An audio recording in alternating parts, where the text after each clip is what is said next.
Singapore is a country that spans only 728 square kilometers. That means it's roughly the size of South Jakarta, yet it must accommodate more than 5.9 million people and welcome millions of tourists every year. In such a densely populated nation, space is a luxury.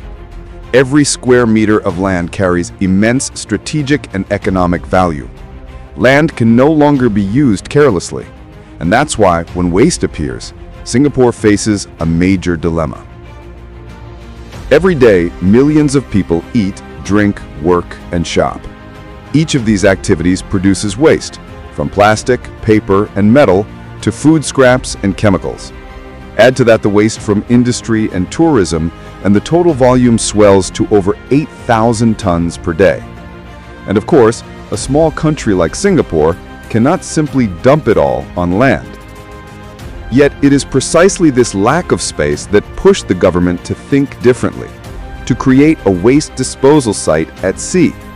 From that idea was born Semakau Island, a symbol of intelligence, perseverance, and extraordinary vision. The story of Semakau began in 1995, when Singapore faced a severe landfill crisis. Old dumping sites like Lorong Halus and Punggol were almost full, while construction and consumption continued to grow. At the same time, the government had already built 4 waste incineration plants that turned trash into solid ash. But even this ash needed a safe disposal site, one that wouldn't pollute the land or the sea. So they made a bold decision to build a landfill in the middle of the ocean, about 8 kilometers southwest of Singapore. The project involved merging 2 small natural islands, Pulau Semakau and Pulau Sakeng, through a massive land reclamation effort. The project cost around 610 million Singapore dollars and took 4 years to complete. Finally, on April 1st, 1999, Semakau Island officially opened as Singapore's national landfill. But the term landfill hardly seems fair. What stands here is not a typical dump. It's an island engineered with scientific precision. Semakau spans about 350 hectares, surrounded by a 7-kilometer seawall. Inside are 14 giant cells, used alternately to store incinerated ash. Each cell is lined with waterproof geomembranes and layers of special clay to ensure seawater doesn't seep in and ash doesn't leak out. During operation, the seawater inside the cell is drained and replaced with a mixture of diluted ash, which is then left to dry and harden, forming new land. Every morning, large barges depart from Tuas Marine Terminal, carrying a grayish cargo westward. It's not sand or stone, it's ash from the mainland's waste incinerators. Every day, about 2,000 tons of ash are brought to Semakau. Once there, the ash is poured into the cells, mixed with seawater, and allowed to settle.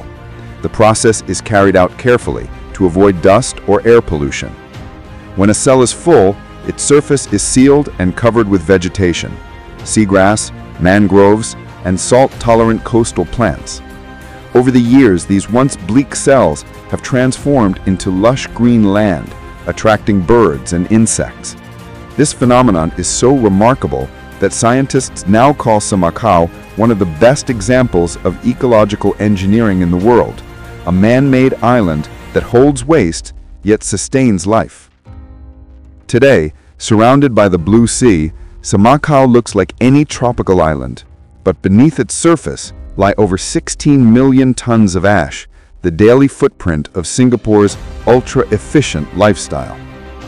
One of the most astonishing things about Semakau is that it's alive. Although most of it was reclaimed land, the surrounding marine and coastal ecosystems continued to thrive. Before the project began, the government conducted a thorough environmental study which concluded that development must not destroy existing life. Thus, mangrove forests and marine life around the site were relocated to safer areas, then returned once reclamation was complete. The results were extraordinary. Today, Semakau is home to over 700 species of flora and fauna. Seabirds like egrets, herons, and gulls feed in its shallow waters. The mangrove forests provide nurseries for crabs, fish, and shrimp, while natural coral reefs flourish beneath the waves, sheltering colorful tropical fish. At certain times, visitors can even spot dugongs swimming near the island, a sign that these waters remain clean and rich in nutrients. This is a rare phenomenon, a landfill that doubles as an ecological paradise. But the irony of Semakau doesn't stop there. In most countries, landfills are places people avoid. In Singapore, Semakau Island has become an educational attraction.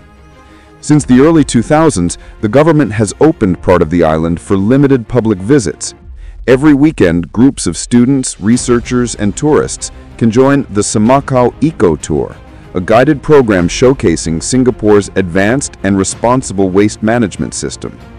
Participants can visit the landfill cells, learn how ash is managed, and explore restored mangrove forests.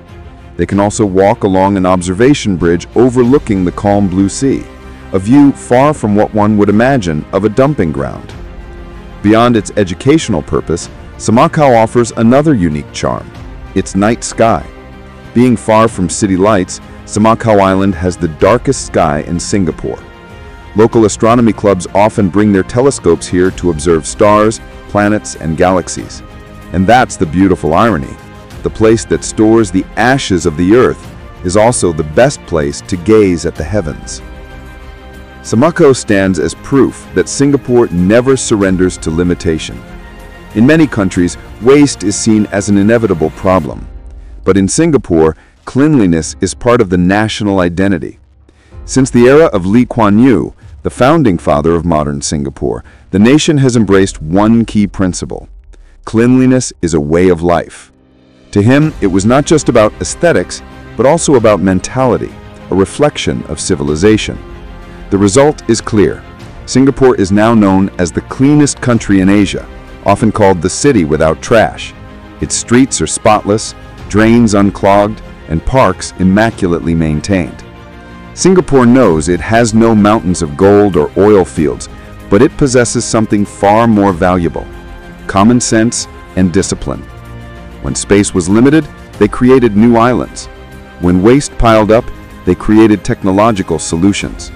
And while the world talks about recycling, Singapore has already moved toward a circular economy, where waste from one sector becomes a resource for another. For instance, incinerated ash is now being developed into eco-friendly construction materials.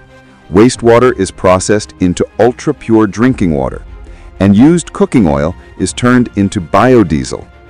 All of these initiatives stem from one unshakable belief: nothing lasts forever in Singapore, except innovation.